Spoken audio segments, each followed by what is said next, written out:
Hey, I'm Jamie from Stonemeyer Games. I'm just off camera here. I'm going to focus on item cards today. Item cards are shuffled in with all of the meteorite cards and the quest cards in Expeditions. They're shuffled into one big deck. And there are a couple different ways that you can gain those cards during the game. I've talked about that in some other videos. Today I'm just going to focus on the cards themselves, just giving you a close-up look at how many of them work and their different utilities. Maybe some combos as well. So the core idea with the item cards, and I'll leave this one on the screen right now, is that they serve a few different functions. One is, for example, for this card, if I play the Aether Vision Goggles, when I play it, I gain 1 Guile. That's kind of a standard benefit over there. Up top, you always gain that from the top of the card. And in addition, if I place a green worker on the card, so if I have a green worker available on my mech and I place it on the card right there, I get to trigger its abilities. And it has actually 2 abilities. One is an instant one-time ability, so I gain a map token. I gain a map token for that part of the ability. And then down here it says, whenever you gain a map, which I just did, so these abilities are combined to work together. Whenever I gain a map, you may gain 1 Guile and rearrange your location's corruption. So when I play this card, if I put that worker on it, then I gain the map, and if I want to, I can gain a Guile, which generally I would want to do. Guile is one of the resources used to clear corruption.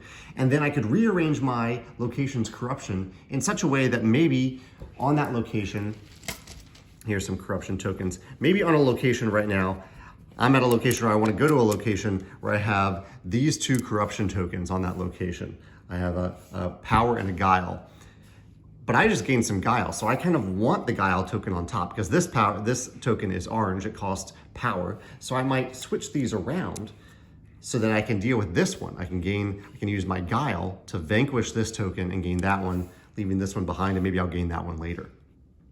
So that's how this card works. And the other thing that item cards do, I'll go through many cards. So let me use another example and then I'll show you what that card does. So another thing that item cards do, and here I'll share the Mitz Valve. I'll leave this one on screen while we're doing that. So the Mitz Valve, say I have the Mitz Valve. If I decide to upgrade this item, so one of the things that you can do is kind of level up your mech permanently and slide this under your mech. I'll show you what that looks like here. So say I have a mech, here's my mech mat. I decide to upgrade this card. I will slide it under here. And what I'm doing when I upgrade it like that, and this is a specific action that you can take, specific benefit. When I do that, you can notice that I'm covering up the one-time ability, this smaller ability, but I'm also covering up, so I don't gain that anymore, but I'm also covering up the worker, meaning that from now on, I don't need to place a worker to activate that ability. Instead, I just always have this ability. This one says whenever I have 10 Guile, which is the maximum number of Guile that you could have. You can see that by this track over here. You have 10 Guile, 10 power. Whenever I have 10 Guile, if I'm going after a Guile heavy strategy, you may decrease your Guile to 3, so essentially pay 7 Guile and gain $3. So coins are the way that you score in this game, so that's a great way to get coins. I can focus on Guile, I can use it for something other than vanquishing to gain coins. In addition to that, because I have upgraded this card, at the end of the game, this card is worth 2 coins.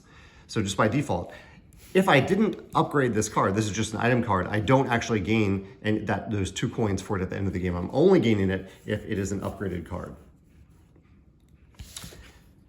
So that is the Mitz Valve here. So this is a kind of a Guile heavy card anyway. Here's Guile, here's a Guile. And you will place a blue worker on it to trigger those abilities, unless, like I said, you've upgraded it, and then you don't have to place a blue worker to do that. I'll slide that one over here and show you this card. This is an aptly named card. Of course, we have a card called a Scythe in the sequel to Scythe. For this card, again, it gains a Guile. I'll eventually share some cards that don't gain Guile. And if I place a blue worker on it, I gain a worker. I can gain any worker that I want. So I could gain, say, a red worker here. Put that one on my mech, gain that red worker. And whenever I gain a worker, also gain power. I'm increasing my power there. So this gives me a little engine here, if I want, especially if I upgrade it, that I can go after a lot of workers, and whenever I gain a worker, I gain a power. All of these are ongoing, like whenever style abilities. I guess a few of them are one-time abilities, but most of them are ongoing. So let's slide that one over. Show you the Chaos Grenade. So this is kind of a one-off card. There's only one card in the game like this, but I thought it worked. I wanted to design something that felt a little chaotic. So this is one where you do gain a power when you play it. If you place a red worker, we have a red worker here, right there, then you can vanquish. So vanquish is when you pay guile and or power to clear any number of corruption tokens from your location. And then it says, whenever you vanquish, flip a coin. So there are coins in the game, so you could just say, we're gonna use this coin here. Flip a coin. If it's heads, gain $2. Otherwise, gain 1 guile. So either way, you're gaining something, and you kind of have to just declare, okay, we'll call this heads, we'll call this tails. You flip it up in the air. It's a grenade. You don't really know if it's gonna do what you hope it will do. And this is actually a card that the Automa team didn't love this card, or a few other playtesters didn't love this card. And I considered changing it, but I just thought thematically that it worked really well, so I wanted to keep it in the game. So that is the Chaos Grenade. Let's get to a card that looks quite different from these cards, and that is the Exosuit. The Exosuit, I love that art on this one from Jakob Rosalski. This again gives you a power. If I place a red worker here, I can rescue a card. So this means I can take a card from my active row of cards and return it to my hand, which kind of saves me a refresh turn. And it says once per turn, if you rescue another card, again, all these abilities are tied to these one-time abilities. They're built together. They're kind of built-in combos. If you rescue another card, either gain its core value or activate its ability. So this up here is the core value. And on many cards, it's just one guile or 1 power. But there are cards like Noct over here. So this is a starting card. Noct has a core power by default of 1 power. But if I've gained some glory during the game, if I have 1 glory, it's worth 1 power. Its core value becomes 1 power and 1 guile. If I have 2 glory, this is all cumulative, or 2 or more glory, then I gain 2 power from this card and 1 guile. So if I used the Exosuit to rescue Noct from my active row, rescue it back to my hand, I could gain potentially 2 power and 1 guile with a single rescue, or I could activate its ability, which is also very powerful. I could activate this ability on the card down here. That is the Exosuit. I'll aim for around 10 minutes here, so I'll talk about a few more. Let me get a different color of worker. I do love this art, so I'll talk about the Occult Nexus. Here's the Occult Nexus. Put a red worker there again, gain a power. I can vanquish. Whenever I vanquish, so this is again when you clear corruption from locations, first gain the core values of all adjacent face-up cards. So this is one of the cards where your location on the map matters at that time, and this is a reason why it matters that the cards are face-up within the locations on the map, or within the map. So you're looking at all adjacent face-up cards next to the location where you are when you play the Occult Nexus. We've already done blue. Let's get a different color here. All right, I'll do another one just because I love the specific illustrations I really, really love in this game. So here's the Synergy Halo. Another Guile card, gain a Guile, place a worker, gain another Guile. Whenever you gain at least 2 Guile during your turn, as I've done right now, I've gained 1 Guile, 2 Guile, I've gained 2 Guile during your turn, also gain a power. So it has some synergy there. If I'm good at gaining Guile, I can also gain power while doing so.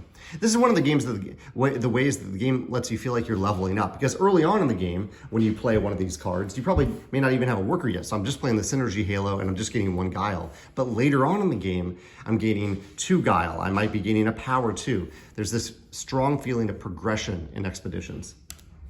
Oh, here's a cool one. I do like this illustration a lot. So this is one that uses a yellow worker here. So the Parasitic Gauntlet. Gain 1 Guile. If I place a yellow worker there, I gain a card. So I get to gain a card from the game. One of these the cards in the game. And then whenever I gain a card, you may pay 1 power and 1 Guile to gain $1. Yeah, so whenever you gain a card, you may pay 1 guile, 1 power. So if you play this, then you get a face-up card, and whenever you gain a card, like I just did, I've gained that card, I also may pay a little bit to gain $1. And that may not seem like a great conversion, but the resources don't typically convert directly to dollars in this game, or dollars are the victory points. So this is one of the ways to have a victory point engine outside of the standard ways to gain victory points in the game, which are shown on Basecamp here. So the standard ways to gain victory points are to score your glory, from corruption, and from these upgraded items. All right, let's do a few more of these. So there's that one. So this one I spoiled on April Fool's Day. So this is one, Jakob was very kind to feature my cats in the game. My cats do exist in this 1920 plus world. This is Biddy right here, and this is Walter. So they give you a guile, and whenever you put a worker there, you gain a power. And whenever you have, so this is very similar to that other card. There are certain cards that work for guile or power. Maybe the Mitz valve that I showed. So here's the Mitz valve. This is very similar to the Mitz valve, except it is for power instead of guile. This is the Amulet of Bravado.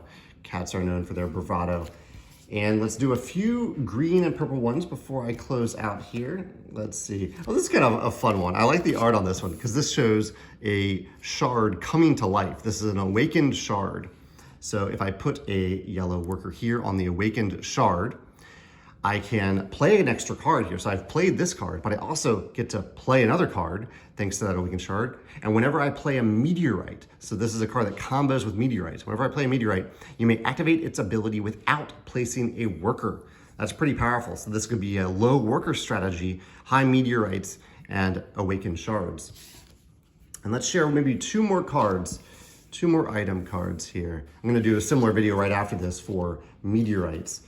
Let's go. One of my favorite things to see in games are jetpacks. So here's a jetpack. And a lot of these illustrations, I'll say, are illustrations that Jakob just made because he thought they belonged in the world. And then I found a way to make them work for the game. And so for this one seemed like one that should involve movement. And so for this one, if I put a green worker there, get a green worker out. You can see all the workers are different shapes. Put a green worker there, I get a power. I get a power whether or not I place the green worker there. Then when I place the green worker, I can move. And I can do these abilities in either order, but typically you would do the move first. And move, a standard movement is always 1 to 3 locations. And it says whenever you move, you may move through face down locations without stopping. So this might be a way for me to skip over a face down location, because normally when you get to a face down location on the board, you reveal it right away. You flip it over. But this might be a way for me to go north faster than I would otherwise go because I'm flying over the land with my jetpack. Last, we'll do one more card with a purple worker. I haven't shown you any of those yet. So with the fusion link, I gain a power. If I place a purple worker, I gain another power. And whenever I gain at least 2 power during your turn, also gain a guile. So that's, like I said, some of the cards are very similar, but for guile and power reversed. Yeah, so those are a number of the, how many are there? 25 item cards in the game. And yeah, if you have any questions in the comments, please let me know. Thanks.